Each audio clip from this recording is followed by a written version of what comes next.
Part national festival, part bike race, not much compares to the atmosphere and passion that the Tour of Flanders brings. Beginning with a sign-on that feels more like a rock concert, De Ronde is an enthralling show starring some of the biggest names in world cycling. However, with its biggest stars Tom Boonen and Fabian Cancellara ruled out through injury, this year's race is as open as it's ever been.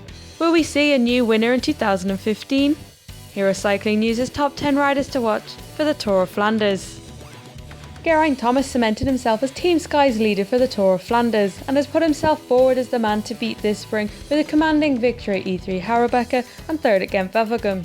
Thomas has been knocking on the door for the past few seasons as he learns the intricacies and vagaries of racing on the cobbles.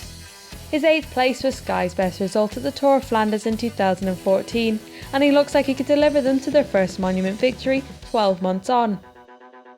After the crashes of Boonen and Cancellara, Sepp van Mark has emerged as the bookies' favourite for Sunday. The Belgian jumped onto the scene as second to Cancellara at the 2013 Paris-Roubaix and claimed third at last year's Flanders. But past performances don't mean anything on the cobbles. He's been consistently strong in each of the one-day races he's ridden this season, but he's been just short on each occasion. Van Mark was unlucky with equipment problems at Gent-Wevelgem. We'll have to dig deep to better last year's Flanders performance.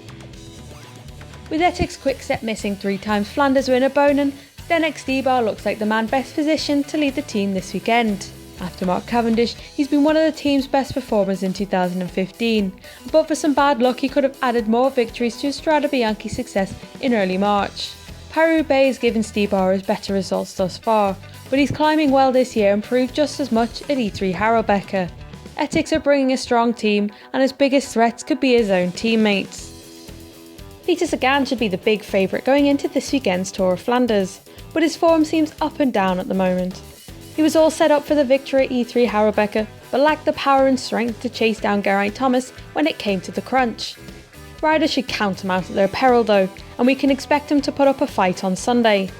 He's been on the podium once before in this race, and a second will be a great boost to his season. Alexander Kristoff has been one of the most consistent riders this spring, with a string of top 10 places, including second to Degenkolb at Milan-San Remo. He would have been disappointed to miss out on defending that title, but victory at one of his favourite races, the Tour of Flanders, would be much sweeter. Kristoff has looked the strongest of the fast men on the cobbles so far this season. His record at Flanders says a lot too, with a 5th and a 4th place, while his worst finish was 15th in 2012.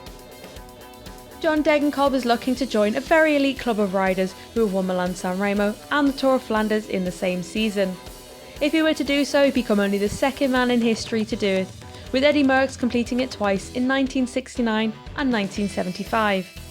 The German has made 3 previous appearances at Flanders, gradually improving to finish 15th last year. Degenkolb would have hoped for a better return to the cobbles last weekend, but he's still a serious threat on Sunday. Nicky Terpstra has made some changes to his calendar ahead of this year's Tour of Flanders.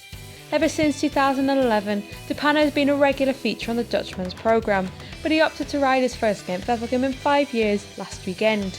A decision he may have regretted when he rode to the start line, but one that delivered him to second behind Luca Paolini.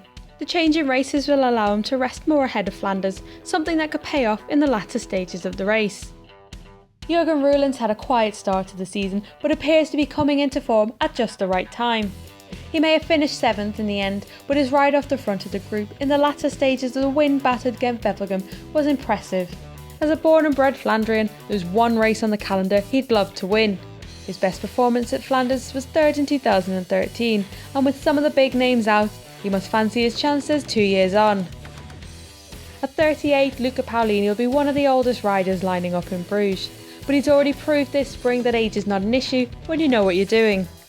His canny victory at Gent-Wevelgem, despite not being the strongest in the leading group, showed that experience means a lot in the chaos of the cobble classics. Paolini is likely to be riding in support of Alexander Kristoff on Sunday, but he's more than capable of picking up the baton if the Norwegian is caught out. Greg van Avermaet's spring season hit a serious bump in the road when he was thrown over his handlebars during etixx-quickstep. The Belgian was able to get back on his bike and finish, but the after effects of the crash were still evident as he struggled 2 days later. With a week to recover, he could still be a contender in the race that he claimed second at in 2014. Daniel Oss has been enjoying his best classics campaign to date and is a plan B for the team.